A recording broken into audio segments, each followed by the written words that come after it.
उसके दोनों ही विंग्स को पकड़ लेता है, जिसके बाद वो उन विंग्स को जोर से पुश करता है तो लुया बहुत ही जोर से दर्द से चिल्लाने लगता है, मगर चेंग शाओ अपना पूरा जोर लगाते हुए उसका एक विंग जड़ से ही उखाड़ कर फेंक देता है, जिससे लुया को बहुत ही ज्यादा तकलीफ होती है। मगर ये तो अभी सिर्फ शुरुआत थी, क्योंकि अभी तो लुया ने अपना दर्द बर्दाश्त किया ही नहीं जो कि चेंग शाओ के दिल में है। और दूसरी तरफ हम लोग लुया की आंखों में चेंग शाओ का डर देख रहे होते हैं, उसका जिस्म पूरी तरह से कांप रहा होता है। और इस तरफ एल्डर बाइजी वो तेजी से आते हुए कहता है कि अरे नहीं, यहाँ पर तो टाइकिंग सेज इन्वॉल्व हो रहे हैं। और हमें दिखाया जाता है कि चेंग शाओ लुया को मार पाता है, इतने में अचानक वहाँ पर मास्टर जुंटी अपीयर होता है और वो आते ही चेंग शाओ से कहता है कि तुम लुया को नहीं मार सकते। ये कहने के बाद वो चेंग शाओ पर ग्रेविटी प्रेशर के जरिए उसे वहीं पे ही होल्ड कर लेता है।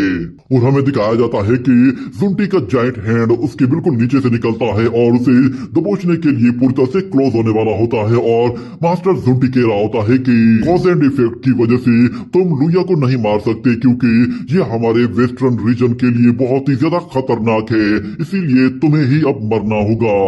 ये कहने के बाद वो जैसे अपनी मुट्ठी बंद करता है तो अचानक वहाँ पर एक फॉर्मेशन एक्टिवेट होती है जो कि टाइची फॉर्मेशन थी। वो चेंग शाओ को लेकर वहाँ से चले जाती है और मास्टर जुंटी अपनी मुट्ठी बंद करता है तो उसमें कुछ भी नहीं होता। और ऊपर से उसके सामने मास्टर लुओ जून आकर खड़ा होता है, जो कि अपना वेपन उसके बिल्कुल सामने ले आता है और वो उसे मारने के लिए जरा भी हिचकिचाने वाला नहीं था, मगर वो यहाँ पर सिर्फ और सिर्फ रूल्स एंड रेगुलेशंस की वजह से उसे छोड़ देता है और कहता है कि यहाँ से दफा हो जाओ। उसे वहां पर देखकर जुंटी भी बिल्कुल हक्का बक्का रह जाता है, क्योंकि लुओ जून उन लोगों का सीनियर है तो इसीलिए वो उसके आगे कुछ भी नहीं बोल सकते। और फिर मास्टर जुंटी कहता है कि सीनियर ब्रदर आप यहाँ पे कैसे?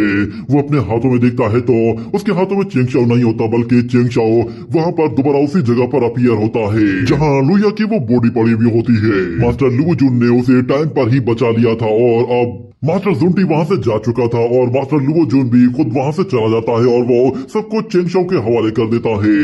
यानी कि अब लुया की मदद करने के लिए टाइकिंग सेज भी बीच में नहीं आ सकते। अब लुया को चेंग शाओ के कहर से कोई भी नहीं बचा सकता। ये देखने के बाद चेंग शाओ फौरन से अपनी सोट बाहर निकालता है और दूसरी तरफ हम लोग लुया को देखते हैं जो कि बिल्कुल बेबस होता है। वो अपनी जान बचाकर भाग तक नहीं सकता, मगर पहली मर्तबा वो अपने सामने सेम वैसा ही डर फील कर रहा है जैसा कि आने की वजह से दूसरे लोग फील किया करते थे। आकर कहता है कि लुया की डेथ वो ग्रेट डिजास्टर से रिलेटेड है, इसीलिए तुम उसे इस वक्त नहीं मार सकते। ये कहने के बाद हेवन डाओ खुद से ही चेंग शाओ को रोकने की कोशिश करता है और ये देखकर तो मास्टर लुओ जून भी सरप्राइज होते हैं कि आखिर उसका मास्टर इस लड़ाई के बीच में क्यों आ रहा है। हेवन डाओ फिर चेंग शाओ से कहता है कि तुम जानते हो कि तुमने स्टेबिलिटी को बेंट किया है, तुम ये बात बहुत ही अच्छी तरह से जानते हो कि ये सब कुछ गॉड्स के अगेंस्ट जाता है। ऐसा काम करके तुम न सिर्फ खुद को इस लड़ाई में इन्वॉल्व कर रहे हो, बल्कि दूसरे लोगों को भी तुम दावत दे रहे हो कि वो भी इस लड़ाई में आकर इन्वॉल्व हो। ये बात सुनकर मास्टर लुओ जून भी बिल्कुल बेबस हो जाता है। उसे पता चल गया था कि ये सब कुछ फ्यूचर की वजह से हो रहा है। और दूसरी तरफ चेंग शाओ वो भी हेवन डाओ के आगे बिल्कुल बेबस हो जाता है। उसे मालूम था कि वो हेवन डाओ के अगेंस्ट नहीं जा सकता। ये सुनकर फिर वो अपनी सोट को नीचे कर लेता है और लुया को लगा कि शायद वो अब बच जाएगा, क्योंकि हेवन डाओ खुद से यहाँ पे अपीयर हुआ है। चेंग शाओ कहता है कि अगर ऐसी ही बात है तो फिर ठीक है, लुया की किस्मत को मैं अपनी किस्मत के साथ जोड़ लेता हूँ और अब जो ग्रेट डिजास्टर आने वाला है उसका कॉज एंड इफेक्ट मेरे ऊपर होगा। उम्मीद है कि अब लुया की मौत पर हेवन इंटरफेयर नहीं करेगी, क्योंकि इसके बिहाफ पर मैं खुद से कॉज एंड इफेक्ट्स को फेस करूंगा। ये सुनकर तो हेवन डाओ भी बिल्कुल सरप्राइज हो गया था, वो अब बिल्कुल कुछ भी नहीं कर सकता। और इस तरफ हमें दिखाया जाता है कि चेंग शाओ लुया की फेट को अपनी बॉडी के अंदर खींच कर एब्जॉर्ब कर लेता है, जिसके साथ वो अब फ्यूचर में जाकर कॉज एंड इफेक्ट को फेस करने वाला है। चेंग शाओ अपनी empty Ming Dao heart breaking technique को यूज करता है, जिससे वो सारी की सारी फेट एब्जॉर्ब कर लेता है। और हम देखते हैं कि वो अपने आसपास के पूरे कॉन्शियसनेस को पूरी तरह से डिस्ट्रॉय करके रख देता है, जिसकी वजह से वहाँ पे हमें हर जगह एनर्जी ही एनर्जी दिखाई देती है। और चेंग शाओ अपनी सोड निकालकर सीधा लुया को मारने के लिए तैयार हो जाता है तो लुया ये देखकर बिल्कुल कपकपाने लगता है और चेंग शाओ अपनी सोड के साथ एक बहुत ही ताकतवर वार करता है, जिससे वो एक जोरदार एनर्जी के साथ लुया की गर्दन उड़ाकर रख देता है, जिससे लुया का काम वही तमाम हो जाता है। ये देखने के बाद हेवन आय भी वापस चली जाती है, जिसका मतलब है कि अब हेवन डाओ इस मामले में कुछ भी नहीं कर सकता। मैं इसे एक्सेप्ट करता हूँ। और मदर नुआ कहती है कि ठीक है, मैं तुम्हारे मास्टर की सोल को 6 रीइंकार्नेशन डिस्क की तरफ भेज रही हूँ, जहाँ तुम्हारे मास्टर को दोबारा से रीइंकार्नेट किया जाएगा। ये सुनकर चेंग शाओ घुटनों के बल बैठ जाता है। वो अपने मास्टर को खो चुका था, मगर मास्टर के रीइंकार्नेट होने का भी अब उसे कोई फायदा नहीं था।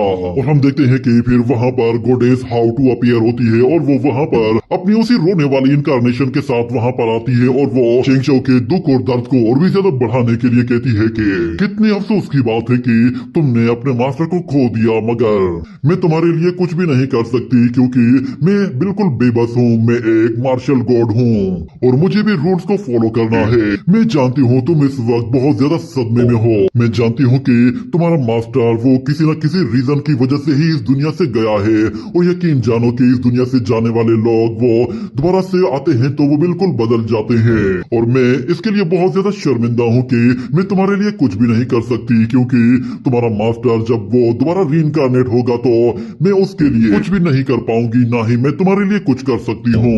आज मैं फील कर रही हूँ कि मैं कितनी कमजोर हूँ। ये कहने के बाद वो मास्टर की सोल को फौरन से अपनी तरफ खींच कर ले आती है और उसे 6 रीइंकार्नेशन डिस्क की तरफ लेकर चली जाती है और चेंग